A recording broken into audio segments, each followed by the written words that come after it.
Good morning, everyone. Along with partner agencies, we are closely monitoring incoming winter weather and appreciate the opportunity today to talk about our preparation, our concerns, and the potential impact of the incoming storm. We also appreciate the opportunity today to message clearly to what we are asking our residents to do to help us mitigate these impacts. This doesn't happen very often, so messaging is very key as we face this storm. As you know, we don't have as much power as we would like to currently because two of our major turbines are out of service for repairs. As it stands now, we do not have redundant or extra power to operate the system if a piece of equipment goes down.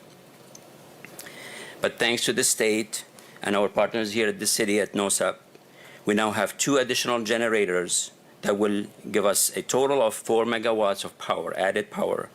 That's little redundancy added because of that, and it will be very limited to what it can help us with. So the redundancy remains an issue. A deep freeze like the one we're going to see this week is likely to impact our power system in a couple of ways. Higher demand based on residents running water to prevent frozen pipe. We will talk about that in a minute, but that certainly is a very major concern of ours. The likelihood of water freezing in pipes on private property and causing a spike in water main breaks, which will lead to a drop in pressure. There's a way to mitigate this, and again, we're going to talk about this in a second. But to avoid a boil water advisory, we must maintain system pressure above 20 pounds per square inch. That's a state mandate that we have to abide by. And we have monitoring systems throughout the city, and we will know when that happens. And considering the fragile state of our water main distribution system, it is likely, very likely for us to experience breaks across the city, which will cause the pressure throughout the water system to drop. It's a domino effect. We've seen it before, and back in about 4 years ago in 2018, and our system is 4 years older and more fragile. In this case, and as previously stated, when pressure drops below 20 psi, we must call boil water advisory, and it is likely that we will call a citywide one this time.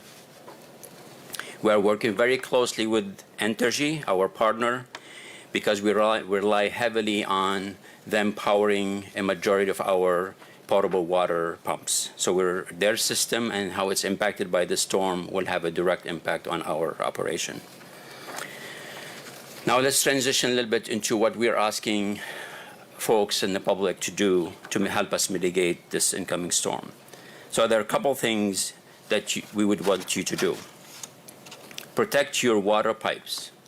There is still time to get outside and insulate your exposed water pipes. Wrap them with foam, rubber, or fiberglass sleeves. You can also use rags or newspaper, but be sure to wrap that material, the paper or the rags, with plastic or aluminum foil to keep them dry, and so they're effective. When temperatures approach 32 degrees or less, run a spaghetti-thin trickle of water from the one faucet farthest away from your water meter or from the front of the house. According to weather forecasts, it is likely for the temperature to hit 32 around 3 p.m. or 4 p.m. this afternoon. So we're urging you to pay attention and act according to our instructions. It is imperative that you run, again, just a thin trickle, because if residents across the city run more than that, it will contribute to a water pressure drop and send many areas into a boil water advisory, much like we saw back in 2018. This will help us avoid a water advisory if you follow those instructions. So in summary, worth repeating, we want to be very straightforward with you. We are likely to see water mains rupture throughout the city, and we will attend to those and prioritize them according to, for what poses the most risk for our system. Our power and pumping system is vulnerable and likely to have challenges. Boil water advisories across the city are hardly highly likely. Pipes in homes may burst, and if that happens, call a plumber immediately. Also, right away, turn off the drain and drain all the water in your house. To do that, you have to locate your shutoff valve, which is typically located outside your home. And we would urge you to go out and familiarize yourself with that location of that valve. Make sure it's operational when you don't need it to operate. And if that happens and you need it, you know that it will work. Once you shut that water off, now you're isolating your home. We urge you to open all your faucets and drain your inside plumbing in order to relieve any pressure and more damage. We also ask you to disconnect any garden hoses as well as hoses connected to your washing machines. That will, again, help mitigate any cross-contamination into our system if there's a low drop in the pressure.